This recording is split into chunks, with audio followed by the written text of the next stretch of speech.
Okay. Omagyanatimirandasya Gyananjana Shalakaya Chakshormilitanyena Tasmai Shri Gurave Namaha. Dandavat pranams to all the assembled Vaishnavas.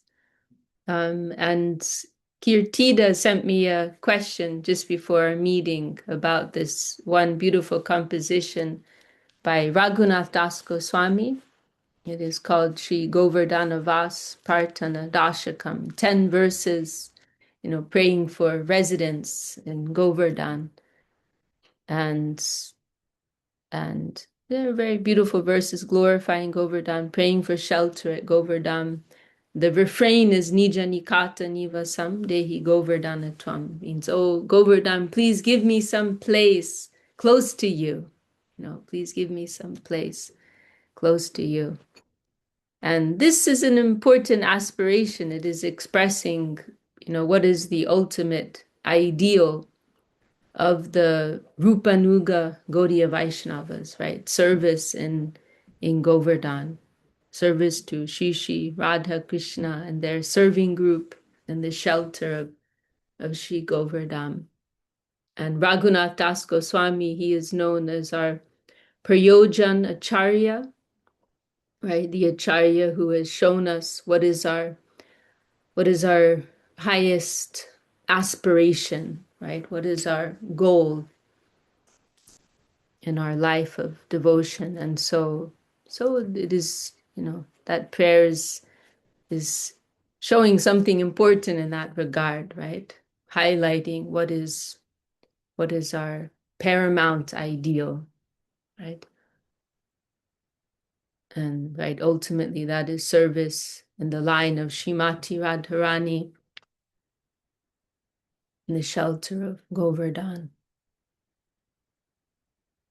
So, and there's one, that composition, it's actually very high, some of those verses we won't really, it's not something we would chant every day, but there's one verse in particular which I heard Gurudev recite several times, and that verse is kind of more on our level, and it's a very humble expression where Raghunath he's praying to Govardhan and saying, I am so fallen, I have nothing good in me, and I'm praying to you for shelter, but I'm not actually worthy of that shelter. But then he says, however, your beloved Shachi Nandan, right, Mahaprabhu, he gave me to you, right? And so you must accept me.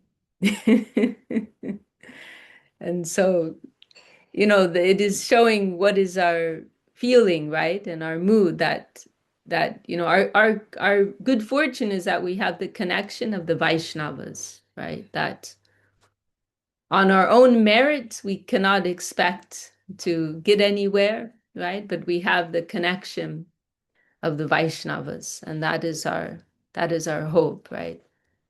And once when we were with Gurudev in Govardhan, he was chanting that verse and saying that, Guru Maharaj is so great. He was saying, we don't have entrance to Vrindavan, but Guru Maharaj is so great. And through his mercy, through his connection, we can get everything, right? And so that is our hope, that we have the grace of some very exalted souls, and by their mercy, we have a real connection with reality, the beautiful. So, yes, very nice to remember that prayer, Kirtida. And there was also a question that came at the end of our meeting last week, right? And I can't remember who asked the question, but I did keep a note of it. It says, the question was, can we say that bhakti removes misidentification in the body? I don't know. Was that you, Kirtida, who asked that question? Or okay, do you want to elaborate on that? Oh, you're muted. Yes, I am not so good in speaking English, So I can understand when I listen, but then not to speak so much. I'm sorry. I have it in here, but I can't speak in English. So I listen to you, please.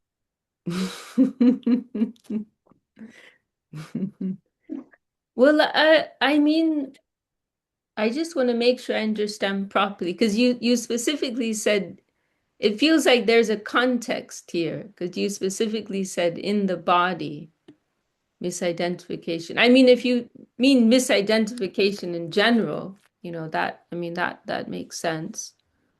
But Yes, that we are in the material world to enjoy, and then we switch and see that that's not our department, really.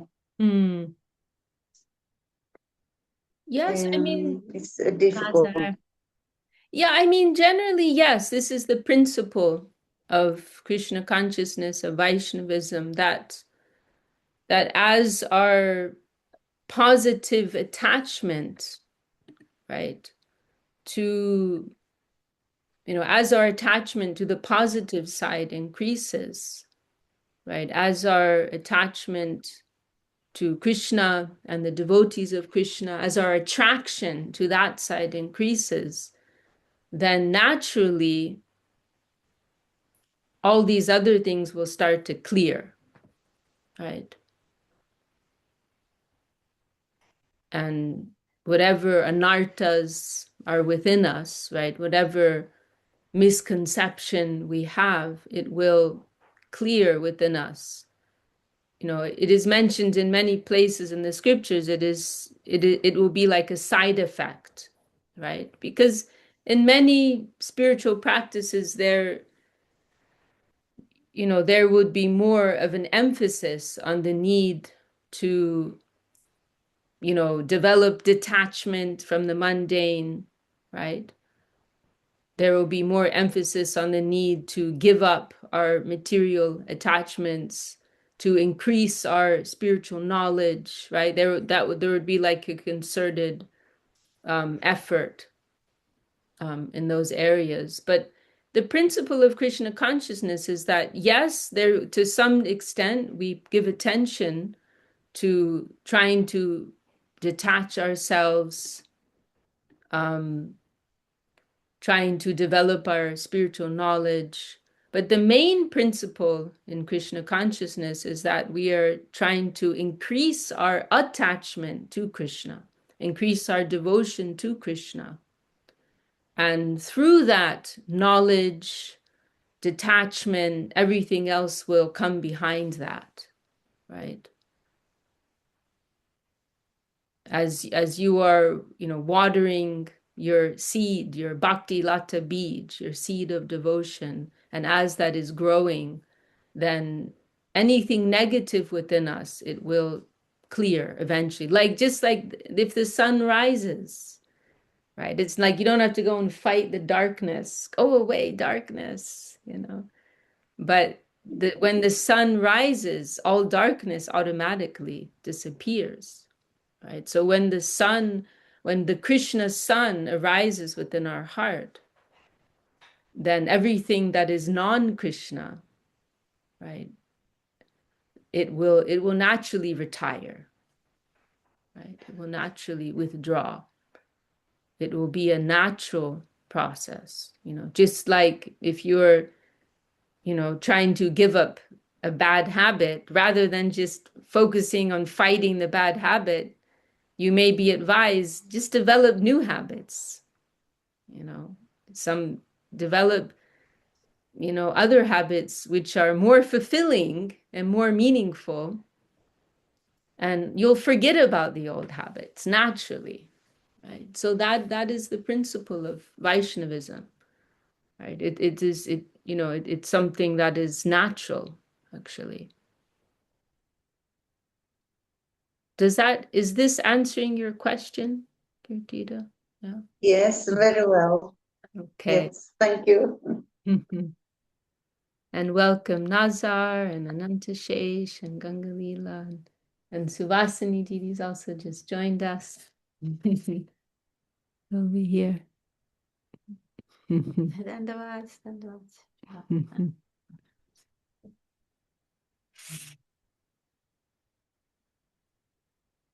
Shinvatam Swa, what's that beautiful verse? That Shinvatam Swakata Krishna, Punya Shavana Kirtana, Hridyanta Stohabhajani Vidunoti Suhritsatam.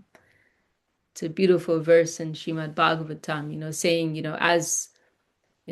as we continue through this process of hearing and chanting the glories of Krishna, then naturally all that is abhadra, abhadra means basically anything that is not nice. But bhadra means something that is, what is the exact definition of bhadra? Like good. No, of bhadra. Good. Yeah. Like basically. Inauspicious. Sorry, what did you say, Prabhu? Inauspicious. Yeah, Param Guru might Right, talk about that. abhadra. Yeah. But the Yeah. word bhadra, like even, for example, in Bengal, you'll hear sometimes, like I would hear Gurudev, as I recall, you will say like nice people or like, cultured people, you'll call them bhadra lok. They would say like that, bhadra lok. Lok is people, bhadra lok. So like good people, or sometimes Srila Maharaj, he would describe it like bhadra like means like gentlemanly, and abhadra non-gentlemanly, right? So everything that ungentle, right? What does gentleman mean? It means a gentle person, right? So like that. So everything that is ungentle within us, that is awkward. That was another way Srila Maharaj translated abhadra. Bhadra means good. Abhadra, the A is negating it. So abhadra, what is not good, what is awkward, what is not gentle, what is bad, what is unwholesome, unnatural. This is all abhadra. So abhadrani vidunoti, it will be purified.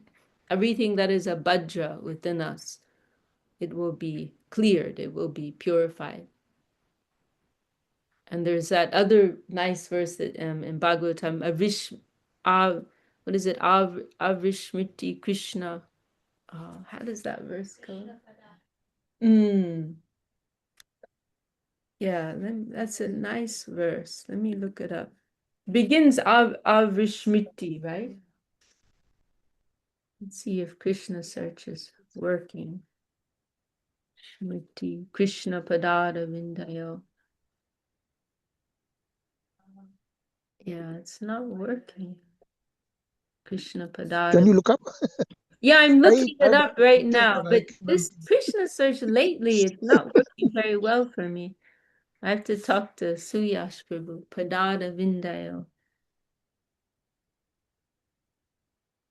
No, it's not working for me. I can find it in Veda base also.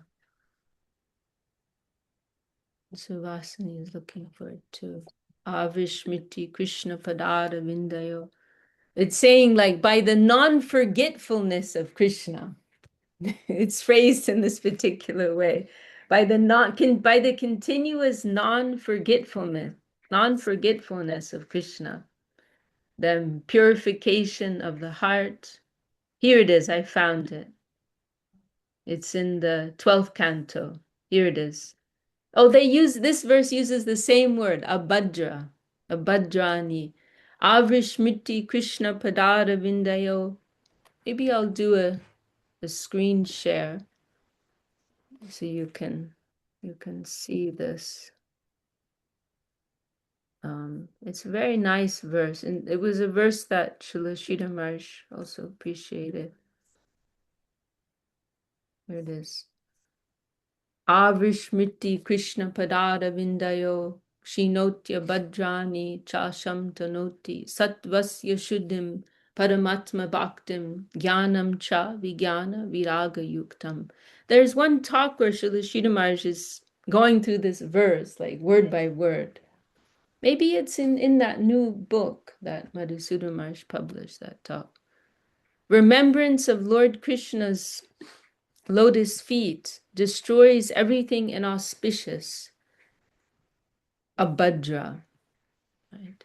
Literally, right, the avismriti means non-forgetfulness. Krishna Padada Vindya, the lotus feet of Krishna. So the continuous non-forgetfulness or continuous remembrance of Krishna's lotus feet. Kshinoti abhadrani, it will cleanse all that is ungentle within us. Chasham tanoti, will spread good fortune. Satvasya shuddhim, referring to purification, right? And it will, so will purify us. And paramatma bhaktim, it will bestow devotion for the Lord. And jnanam cha vijnana viraga yuktam, and it will bestow knowledge as well as viraga, detachment. So everything will come through that process of devotion. And I don't think we read the translation here. Remembrance of Lord Krishna's lotus feet destroys everything inauspicious and awards the greatest good fortune. It purifies the heart and bestows devotion for the Supreme Soul, along with knowledge enriched with realization and renunciation. So this is a principle which is widely discussed, right, in devotional scriptures, that through devotion to Krishna, through that central thing, everything else will follow. Anything else that you may struggle to acquire detachment, you may struggle to develop knowledge, but through this central thing, and if you do attain, success in these other spheres independently, your success will be limited or will be temporary. But if we approach this in the right way, right, getting to things at the very root, then everything will follow behind that, right? And there's that verse in Bhagavatam also, right, saying watering the root of the tree, right? Devotion to Krishna is like watering the root of the tree. By doing this central thing, then everything will be satisfied by that. Everything will come through that. And to believe in that, that is faith. That is Shraddha. That is Shraddha.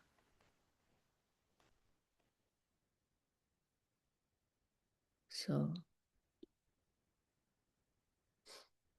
does anyone else want to bring up another topic? Or maybe Jonathan, do you have something you'd like to bring up today? Or today is specifically a Q&A. That's the format. So if you have anything. Maybe just the term Gaudiya Vaishnavism.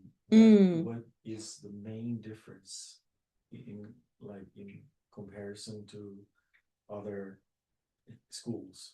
We discussed this last night. Oh, then it's on the recording. Okay. Yeah, they've been giving me like a list of questions here, and so last night we discussed that question. There are a few things. I mean, it's actually something I'd like to discuss with some of our more scholarly Vaishnavas and give a more detailed response. But a few general points. Oh, in case you didn't hear, Jonathan was asking what is unique about Gaudiya Vaishnavism. One point, which is probably the most obvious point, is Lord Chaitanya Mahaprabhu's conclusion on what is the relationship between the soul and the Supreme Soul, because this is a point that is debated in the Vedic world. What is our relationship with God? Are we God? Basically, or are we not? Is it Advaita, right? Advaita means non-dual or one, right? Is it all one, or is it dual? Is it two? So Advaita and Dvaita, right? There's the conception of oneness, that we are all one, we are all God, we are all of that Supreme Spirit, and ultimately the goal is to merge into that. There are different philosophies that are centered around that conception. And there are also those that, you know, there's also I would say, an element of just uncertainty about it all. You know, like in amongst many Hindus, like we're not really sure what's beyond, or if there is something, like there's this Brahman, right? There's this plane of non-differentiated consciousness, and where exactly that fits into the big picture, is that the ultimate end? Is that, or is there something beyond that? There's, I would say, amongst many, there's this, and even the way that many Vedic you know, texts are phrased, it's almost like encouraging this kind of haziness, right? Like there's, which I feel, you know, gives space for people to develop their own beliefs and have space to make progress in their realization at the pace that is suitable for them, right? So there's the Advaita school who say no, it's all one, and there were different schools around that too. Then there's the Dvaita school, which says no, you know, there is Param Atma, the supreme Atma, and then there's the finite Atma, the small Atma, right? So in other words, we're not God. And so the Vaishnava school in general, they're on the Dvaita side, right? That there's a distinction between the supreme soul and the individual soul. But then there are also different nuanced, there are different degrees of emphasis on that point, right? Like, so Madhvacharya is the most he's the major acharya or preceptor in the Brahma Madhva Gaudiya line. That's one of the four main Vaishnava lineages. And so Madhvacharya, he was so firm on this side of Dvaita that he's pictured like this with two fingers, right? If you Google Madhvacharya, you'll come across, you know, many of the paintings of him. He's literally like sitting like this because he was so firm on this point. No, we are separate. We are not God. You know, we are completely separate from God. So he was very firm on the Dvaita side. But then Sri Chaitanya Mahaprabhu, he had a very harmonizing conclusion, which is, and that theology is known as Achintya Bhed Abhed Siddhanta, right? That Achintya, inconceivably, because our brain won't be able to grasp this, we are both one and different. Bhed Abhed. Bhed means distinct, Dvaita. Abhed means non-distinct, Advaita. So simultaneously at the same time, Bhed Abhed. This was his, and Siddhanta means a perfect theological conclusion. So this was his Siddhanta, that both sides are there, just like there is the sun and a ray of the sun, a fire and a spark of that fire, that they are basically of the same substance, the same stuff, but uh, quantitatively speaking, you know, vastly different, vastly different. So that's kind of like perhaps the most outstanding point to mention that is unique in Sri Chaitanya Mahaprabhu's line, the Gaudiya line of Vaishnavism. And technically this line of Gaudiya Vaishnavism, it's a branch of the Madhva line, right? There are these four main Vaishnava lines. And then this line, our line, it is known as the Brahma Madhva Gaudiya, right? So Brahma Madhva Sampradaya, that's one of the main Sampradayas. And then Gaudiya, Brahma Madhva Gaudiya is a branch, technically, of that. Actually, you know, we don't think like that. We think we are Mahaprabhu's group. We don't need to be a part of, you know, we don't need to be a branch of, you know, this other. But for like technical classification, to give honor to that sampradaya, to fulfill some scholarly need to fit into somewhere, then we class ourselves like that, you know. But Nazar, did you put your hand up? Did you want to say something earlier? Yes, I have a small question because recently I received some criticism of Gaudiya Vaishnavism that it's like pure Dvaita.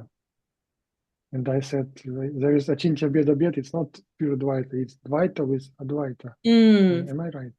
Yes, yes, that is correct. Yeah, Madhvacharya, he's pure Dvaita. He is pure Dvaita. But the line of Mahaprabhu is Bhed Abhed or Dvaita Advaita. Both are there. However, you can say that we do emphasize more the Dvaita side, right? Because realistically speaking, the distinction is huge, right? And another thing is that what our real interest is a loving relationship with Krishna.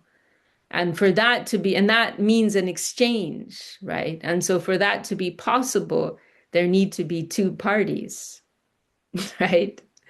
If you want to have a loving relationship, then you need to be two separate people. That's just a basic tenet of having a relationship, right? There was one comment that Srila Swami Maharaj Prabhupada made. He said, they want to become one with God, and we want to beat God. He was referring to Mother Jashoda, some of the very intimate devotees of Krishna. They're so intimate with him, they can chastise him, they can beat him, So you could say, which is superior, which is a superior position. You're in a position to beat God. That's even more than becoming one with God. If you're one with God, you can't actually have a relationship. That is actually possible, right? That's called Sayujya Mukti, that you can merge. You can merge with the body of Krishna or the effulgence of Krishna. But the devotees, they hate that idea. To them, that's a very horrible idea because if you're one with someone, you can't serve them, you can't love them, you can't receive love from them. It's like a type of spiritual suicide, right? From the view of the bhaktas. So I mean, you could, technically speaking, we'll say Dvaita, Dvaita, but it is true that in reality, the emphasis is more on the Dvaita side, right? That there is a distinction, right? That is true. Maybe it's my. Oh, sorry. Who said about he wanted to beat the god? That was Srila Bhaktivedanta Swami Maharaj Prabhupada. Like he said, the Nice. Mayavadis want to become one with God. We want to take him on our lap and beat him. Something like that. As I understand Advaita, they don't see something above Brahman. All as we see Vaikuntha. No. They will see that they may see that there are avatars, but they see that is something inferior to Brahman. Like the great Brahman has taken on this form for the sake of spreading knowledge in this world. But that's something lower. That Brahman is the ultimate. And we are also that. Right? We are also of that Brahman. So we are also God. And it is all one, like that. So no, that for them, that is the ultimate. There's nothing beyond that. Yeah, that is correct. I mean, when the devotee goes to Krishna land in spiritual world, for devotee, it's like Dvaita. But from position of Mayavadi, it looks like he dissolved in Brahman because he don't see enough. Yes, you could say like that. Yeah. There are some nice analogies in that regard, like one analogy is given, like if you look at a forest from a great distance, then you just see like a mass of green, right? It's, you know, like when you're in an airplane looking down, you just see green, right? Or the ocean's just blue, right? Or you may see a big city, it's just gray, right? So when you're far off, it looks like that. It's true. But when you go in closer to that forest, then you'll see there's so much individuality, there's so much specificity, there's an infinite variety of life forms and activity, dynamic movement, relationships. There's so much going on, right? And so it is the same thing when we are looking at God from a great distance, then then you just see this mass of light, right? There's a beautiful quote of Bhaktivinoda Thakur, where he says like that, like when we're looking at God from a distance, we see him as Brahman. When he comes and stands before us and appears within our heart, he is Krishna. Right. So, you know, this is also one of the things that's very wonderful about the Vedic, you know, conception in general, that it's so accommodating. You know, we're not denying, you know, we were discussing this with Jonathan. Right? It's not that we're denying this God or this view or that view. They all have their reality, right? They all have their place. It's just a matter of, you know, what side of the mountain you're standing on, what angle you're looking at things from. So that Brahman that many are celebrating as the ultimate, we see that as the effulgence that comes from Krishna's body, right? So that has its genuine existence. But when you zoom in closer, you'll find, oh, you know, there's a person here, right? Just like we may experience the sunlight, but there's a sun, you know, planet or star. I think technically it's considered a star, right? Or, you know, that's what some people say. I don't know. You know, there's an entity from which that light is emanating, right? So it's just about from where you're standing, what your perspective is, right? But all of these things, you know, they have their place. Like our Gurudev would say, I like Allah, you know, Allah is so great. I like him so much. And he said, but I cannot play football with Allah. Right? And I want to play football with my Lord. And Krishna, you know, we can play with him. And another time he said, you know, we will give our respects to all, and then we will go and play with Krishna in the playgrounds, in Krishna's playgrounds, you know. And we are respecting all these different manifestations of divinity. They all have their place and their existence. But ultimately, our heart is attracted by that central conception of the Absolute, Raso, that Akila Rasamrita Murti, right? Who is embodying all ecstasy, all joy, all rasa. It is all concentrated within him at the source. So it is a very harmonizing view. And there's a very nice expression our Gurudev would say sometimes. It's how does it go again? Atulam Shama Sundaram, that Jyotir Abhyantare Rupam, Atulam Shama Sundaram. Very charming expression somewhere in the scriptures. I'm saying that once you go past that great light, you will find the beautiful dark form of Krishna. Right? Once you get past that white light, you will find the Shama Sundar. Sham means dark, right? This blackish form of Krishna. Once you get past that white light, you'll find that dark, beautiful dark form of Krishna.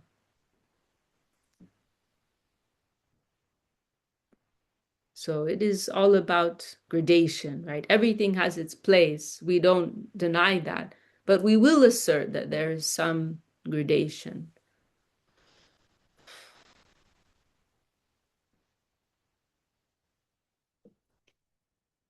You're sitting so far, Suvasini. Do you want to say anything? You can come closer.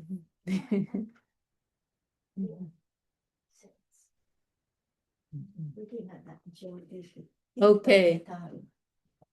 That's a different one. Okay. This one is, what did you say? Jyotir Abhyantare, beyond that light. Jyotir, you're thinking Muktir Hidvanyatadupam. Sadupena. Yeah, that's another one. Yeah. Yes, Nazar. I have one more strange question, No like strange. from third party. So we have some idea of ancient scriptures in many religions. Like ancient scriptures is true, and something new is like maybe it's speculation, maybe it's an evolution. And I noticed that in Vedic culture we have some scriptures evolution with, like in Srimad Bhagavatam, different avatars come, and each avatar have some new abilities, some new conceptions, and Krishna is like top conception, and it also was um, opened only with Chaitanya Mahaprabhu, because Krishna in Srimad Bhagavatam is very good, but Krishna in Chaitanya Charitamrita is much better. And how to explain this for people that ancient scriptures, they should not have Krishna conception like in new scriptures? Why they evolving like this concept? How to explain this? Wait, sorry, what was the question? You're saying why is Krishna? Wait, sorry, what is the question actually? Like, okay, yes, sorry, it's very, maybe I thinking too much. Like, some people, they respect ancient scriptures. For Yeah. example, who opposed to new Vedic movements, they say, for example, there is no Krishna in Rig Veda, for example. Okay. Okay. But for example, we have Ramayana, there is no Krishna too, there is Ramachandra, and he is also Krishna, but in that time they didn't know that it's Krishna. But now we know it's Krishna. And looks like it's scripture's evolution. Right. I mean, it's not that Krishna is not mentioned in, I mean, the Rig Veda, I think, is the most ancient, right? Yeah. And yes, he's not mentioned there, but Srimad Bhagavatam is also one of the ancient texts. And then also in many of the Puranas, the Puranas are also very ancient. Krishna is also described there. So it's not that he's not mentioned in the ancient texts, but one also has to have the understanding that truth is not dependent on antiquity. Truth is not dependent on time, right? Truth, absolute divine revelation, it can come at any time, right? And it is also true that there has been, as far as I can understand, that I have developed this understanding that there is in on one level there is an evolution that has taken place, right? Because yes, Krishna is mentioned in these ancient texts, but at the same time, if we look at the general mood and focus in Satya Yuga, everything was focused more on Brahman conception, right? And it is really one of the gifts of Kali Yuga, and one of the gifts of Sri Chaitanya Mahaprabhu, that this knowledge of devotion to Krishna has been widely spread, right? Because if you look historically, like the bhakti movements, they really only took on full form like relatively recently, you know, in the last few hundred years, right? Where the practice of bhakti has become more widespread as a movement in itself, right? Whereas if you look, you know, going back, you know, to previous ages, the emphasis, well, in Satya Yuga, it was more on yoga, meditation, this more kind of abstract approach, Brahman conception. And then, you know, later, a kind of more ritualistic approach, right? Deity worship, fire yagya, right? Ceremonial fire sacrifices. So there's more emphasis on that. And then it's relatively recently, you know, where bhakti has been given more of a position, you know, on its own, right? Where we're even told, like, you don't need to follow so many rituals, right? But simply through this practice of chanting, surrender, you know, you can get everything. So we can say that, you know, there is an element of evolution, right, that has taken place. And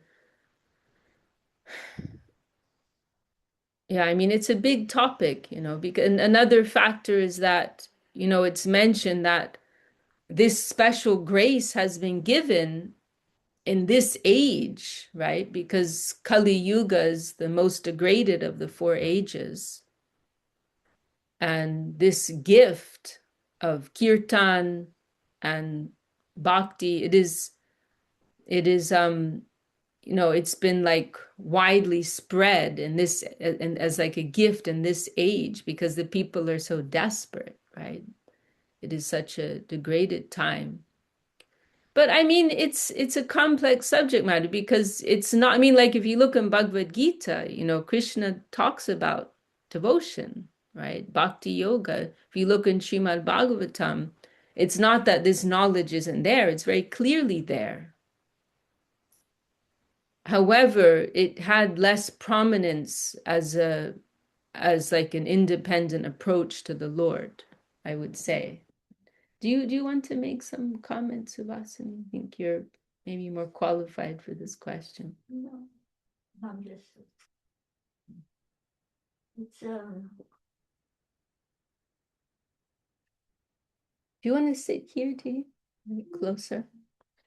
evolution, it's like, I mean, don't you know, because this was what is given now is from Mahaprabhu is something, you know, it's not been given at all for, you know, it's not been given for such a long time. It says in Chaitanya Charitamrita, right? It's or is this not Chaitanya Charitamrita? Well, I mean, the concept was given, but yeah, but the actual gift being distributed so freely like that, yeah, yeah, it had not been given. yes. That was like, I mean, in the Srimad Bhagavatam, it is there, but it is like given that this kind of freely is distributed. It is only with Mahaprabhu, right? It's that you can have a relationship with the Lord, like, you know, it's taking to such a high level that is unimaginable, you know, Yeah. in the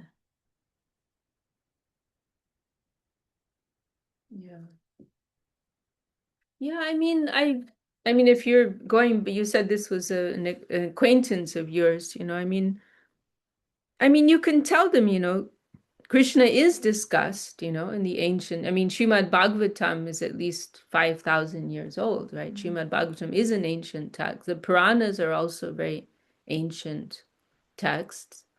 So Krishna is discussed early on. But it's also important to appreciate that revelation, you know, is something living. You know, it can appear at any time, you know, and it doesn't need to be old, you know, for it to be the most authentic, right? But I mean, it is natural that there are people who will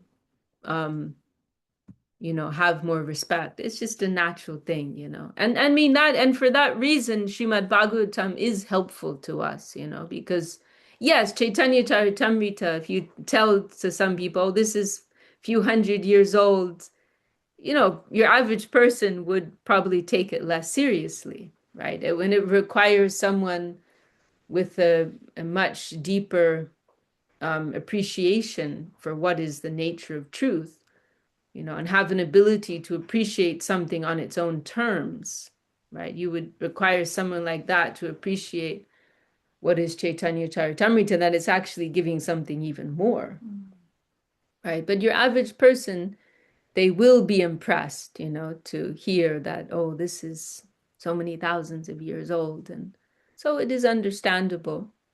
And Srimad Bhagavatam is helpful for us and as a reference point in that sense. Because it is declaring the position of Lord Krishna. Then also says Srimad Bhagavatam, after all the Vedas has been compiled and everything, then Srimad Bhagavatam appeared. As the conclusion. So it was like even before that, Yeah. that was not there. So that was like considering that. So Srimad Bhagavatam is more recent than the Rig Veda, for example. Yeah. Right? You can say that. Yeah, and I think, it's necessary to understand something of the process behind the process that took place in bringing all these scriptures together, because it's not that there's one author, right? But there's many different authors, many different rishis who disseminated the knowledge presented in these different texts. And then it was Veda Vyas, Krishna Dvaipayan and Veda Vyas. He was like the chosen one who did the task of bringing all that knowledge together and organizing it. And then the conclusion, that's an important point, right? When he finished all of that, this is documented, he compiled, the Mahabharata, the Ramayana, the Puranas, the Upanishads, the Vedanta, and so many others. He'd done this huge work and he felt something was missing, right? And he's meditating on this, like, what am I missing? Where have I gone wrong? After all this work, this huge work that I've done, what am I missing? And that was when his guru Narada came and chastised him, and said, you've given all these different branches of knowledge, but it's all, there's no clear systematic approach, as to what is what and what is the gradation of truth. You're giving knowledge about this and knowledge about that, but it's all really just like a jumble. Like, what's the final word? What's the ultimate path? This clear gradation has not been presented. And then that was when Narada gave the inspiration for Srimad Bhagavatam, and he gave these four, right, seed shlokas, seed verses, which Vyasadeva elaborated upon and which became Srimad Bhagavatam. So that's an important point, to make, that Bhagavatam came as the concluding Vedic text, and in that text, the position of Krishna is being clearly declared from the very first verse. Right? So that's a fact that your friend may not be aware of. And in general, the Vedas, they are providing a very inclusive system of approach so that there's room for anyone to get on the ladder of spiritual progress, right? So it's very broad. Right. So yeah, the Rig Veda is very broad.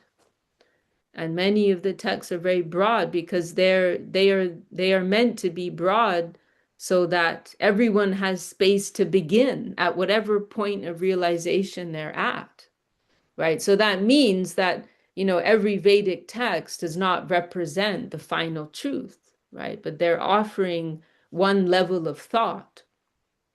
And if we want to try to see with some broader view, like what's the overall development of thought, then we'll see that we come to Srimad Bhagavatam. And the very beginning of Srimad Bhagavatam, the third verse, there's this expression, right, that saying all the Vedas, there's this Nigama Kalpa Tadur Galitam Phalam, saying that all the Vedas, they're like a wish-fulfilling tree, right? And they are fulfilling person's desire for Dharma, Artha, Kama, Moksha, right? These are I'm sure you're familiar with the four ends of human existence that are discussed in the Vedas.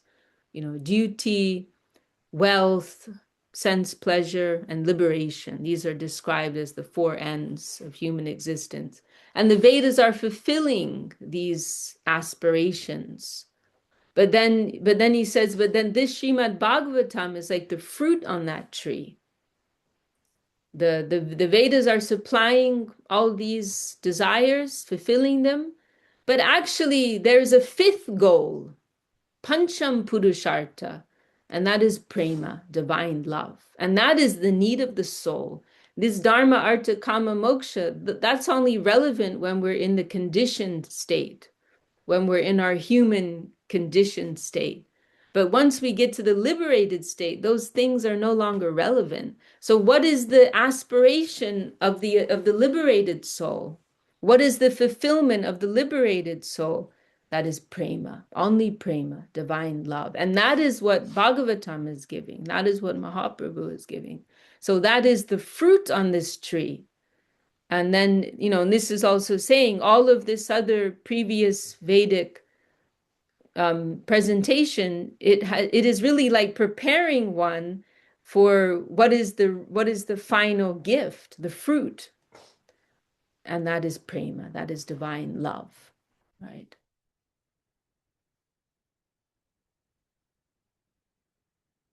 Is that helpful, Nazar?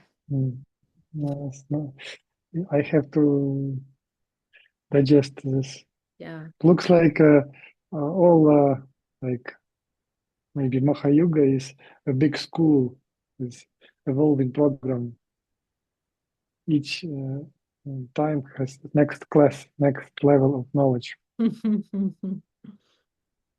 Mm. Yes. And looks like finally Mahaprabhu, he actually gives something new, but he is God, he can do this.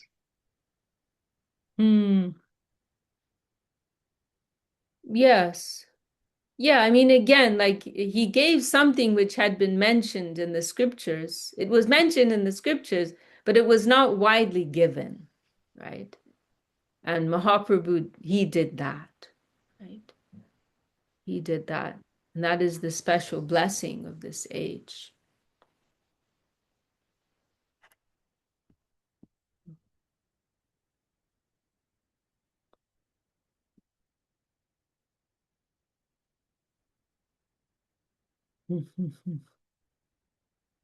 Well, nice topic. Any last comments or questions before we end for today? And we're just about to hit the road. I'm going to be driving to Wexford, to Subhasini's home ashram. Yes, Ramananda Prabhu, did you put your hand That was Vishaka. on Yeah, the back? yeah. I would like to mention something. See, like as we have a hidden here, the sweet absolute. The Param Guru Maharaj, we have to have the strong faith that Krishna is sweet absolute. See? But that's a difference between other Bhagavad Gita, Srila Prabhupada Bhagavad Gita, and Srila Guru Maharaj. Because it's completely other level, higher level. See, it's all faith based. The Param Guru Maharaj makes. We have to have strong faith that he is sweet.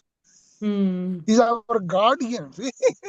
I love how Guru Maharaj explained. I cannot explain so nicely, but he explains so nicely. See, it's because we have to have strong faith. Even Gurudev said they have to have a strong faith, strong platform. Then we can launch a rocket. Mm. I love that Bhagavad Gita. See, I analyze, read both. It's a hidden tier of the sweet absolutes. One we have strong faith that Krishna is sweet absolute because it's a person. Prabhupada mentioned actually. So Prabhupada mentioned every chapter, every few paragraph. Krishna is Supreme Personality of Godhead. Krishna is Supreme Personality of Godhead. But then we know he's God. Mm. And Param Guru say he's sweet absolute. He goes straight higher. Beautiful. Hope it makes sense. Beautiful. Thank you so much. Yeah. Now Thank I you. go sometime other place where Shishika Prabhu say Krishna is God and we are not. He has good sense of humor. I go visit. They have beautiful deities. Yeah, Thank so many beautiful devotees. Thank you so much, Vishaka. Thank you for Thank you so sharing, much. Prabhu. I will get off now because we do have a long journey ahead. So I'm gonna sign out and we'll have our meeting tomorrow as well. So look forward to seeing you all then. Thank you all for your good company.